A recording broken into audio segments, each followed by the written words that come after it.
আর election কমিশনের চেয়ারটাকে আমি respect করি, কিন্তু আমি জানেন তো বাচ্চারা ললিপপ খেলে মানায়, কিন্তু বড়রা যদি ললিপপ খায় কোনো পার্টি হয়ে সেটা মানায় না।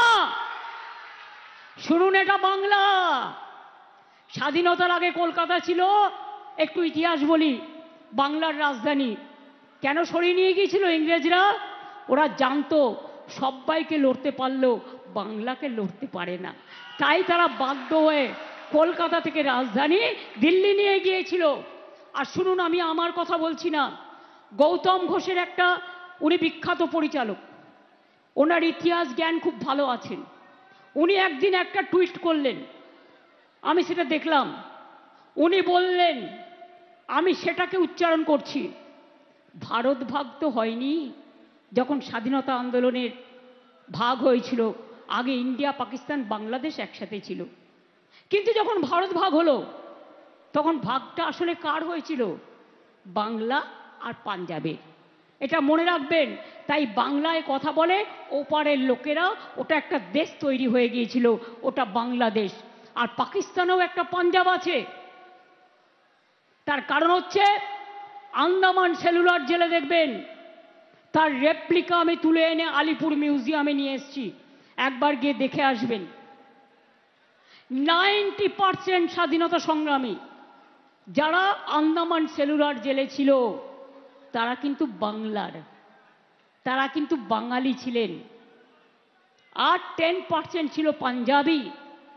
তাই মনে রাখবেন, ভাগটা করেছিল হিংসা করে বাংলাটাকে আর পাঞ্জাবটাকে। যা করেছেন করেছেন, আমরা তো তার দায় নেব না, কারণ আমরা তখন কেউ জন্মাইনি, আমরা জানি না। আজকে রিসেন্টের কথা বলুন, আজকে 1946-এর কথা বলছেন কেন? তখন আপনারা কোথায় ছিলেন? তখন তো মায়ের পেটেও ছিলেন না, আমরাও ছিলাম না। তাই এত জ্ঞান কোথা থেকে এলো? জ্ঞান ভাণ্ডারী সব, জ্ঞান বৃক্ষ সব। জ্ঞান বৃক্ষ নয়, এরা হচ্ছে মগধে মরুভূমি। মনে রাখবেন, এরা কোনোদিনও বৃক্ষ হতে পারে না। বাংলার ইতিহাস ভুলে গেছে? কোথায় পাবেন? ক্ষুদিরামকে ওইটুকু ছেলে, ক্ষুদিরাম সিং বলল সিনেমা করে, এখন আবার সিনেমা বানাচ্ছে টাকা দিয়ে দিয়ে, বাংলার বদনাম করার জন্য, বাংলাকে অসম্মান করার জন্য।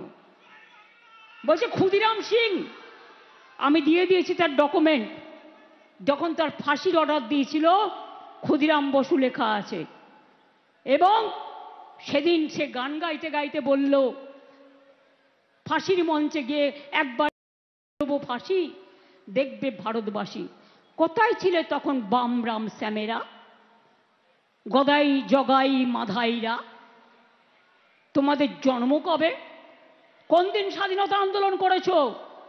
আর তোমাদের যারা পূর্ব পরিচিত আছে তারা তো সেদিন ব্রিটিশদের দালালি করেছিল, ব্রিটিশদের দালালি করে মুচলেখা দিয়ে বেরিয়ে এসেছিল, বাংলার মানুষ দেয়নি। একসাথে বিদ্যাসাগর, রাজা রামমোহন, নেতাজি সুভাষচন্দ্র বোস, দেশবন্ধু চিত্তরঞ্জন দাস, রবীন্দ্রনাথ ঠাকুর, নজরুল ইসলাম, বিনয় বাদল দীনেশ, বাঘা যতীন, মাতঙ্গিনী হাজরা, ক্ষুদিরাম প্রফুল্ল চাকি, মাস্টারদা সূর্য সেন, কে ছিল না? কেউ গান লিখেছেন, কেউ কবিতা লিখেছেন, কেউ সাহিত্য রচনা করেছেন, কেউ আন্দোলন করেছেন। তিনটে কথা মনে রাখবেন। জয় হিন্দ স্লোগান কে দিয়েছিল? জয় হিন্দ স্লোগান কার? নেতাজি সুভাষচন্দ্র বোস। সেই যে এলগিন রোডের বাড়ি থেকে চলে গেল, আমরা তার জন্মদিন জানি, তার মৃত্যুদিন জানি না। তিনি কোথায় গেলেন এটা আমাদের কাছে দুঃখ, চির দুঃখ হয়ে থাকবে। আর কেরালায় সিপিএমের গভর্নমেন্ট পড়ানো হচ্ছে ব্রিটিশদের ভয়ে নেতাজি নাকি দেশ ছেড়ে পালিয়ে গেছিল। মনে রাখবেন ছাত্রছাত্রীরা, এটা লজ্জার ব্যাপার। বন্দে মাতরম স্লোগান কার? নৈহাটিতে বাড়ি ঋষি বঙ্কিমচন্দ্র চট্টোপাধ্যায়, বাংলার লোক, ন্যাশনাল সং। আর জনগণ মন অধিনায়ক জয় হে কার স্লোগান, কার গান? জাতীয় সঙ্গীত বিশ্বকবি, বিশ্ববরেণ্য কবি রবীন্দ্রনাথ ঠাকুর। কই যখন জাতীয় সঙ্গীত গাওয়া হয় তখন তো জিজ্ঞেস করো না বাংলা ভাষা নেই? হ্যাঁ, বাংলা ভাষা বলে যদি কিছু নাই থাকে তাহলে জনগণ মন অধিনায়ক জাতীয় সঙ্গীত হলো কি করে? বন্দে মাতরম ন্যাশনাল সং হলো কি করে? জয় হিন্দ স্লোগান দাও কি করে?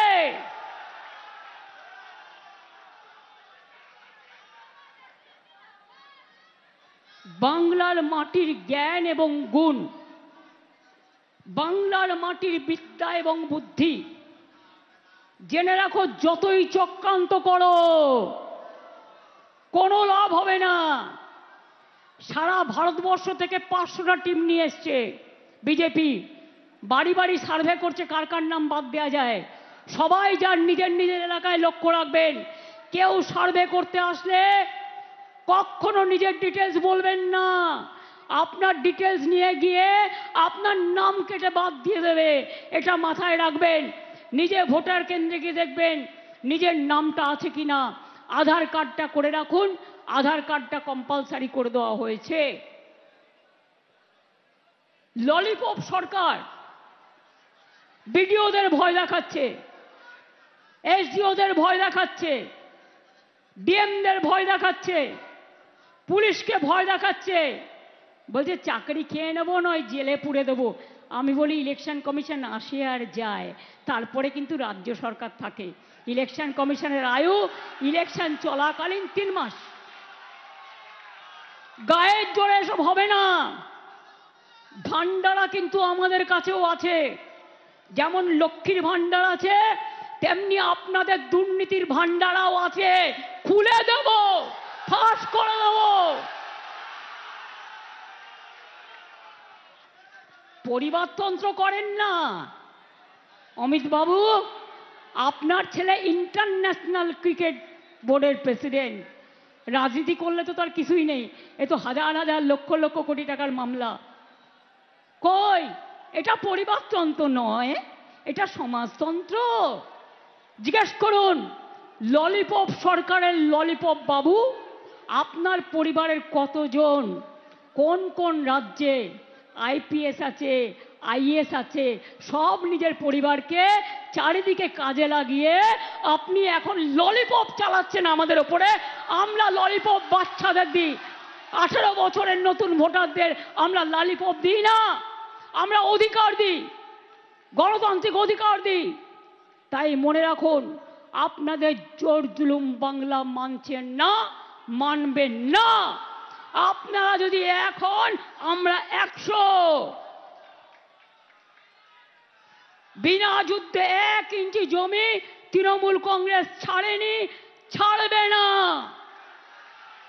কারো সাহায্য ছাড়াই তৃণমূল কংগ্রেস দলটি তৈরি হয়েছিল, মানুষের আশীর্বাদে, শুভেচ্ছায়, দোয়ায়, জয় জহরে। মনে রাখবেন আগামী নির্বাচনে আরো সিট আপনাদের বাড়বে, তার কারণ আমরা মানুষের উন্নয়ন করি, আরো করব।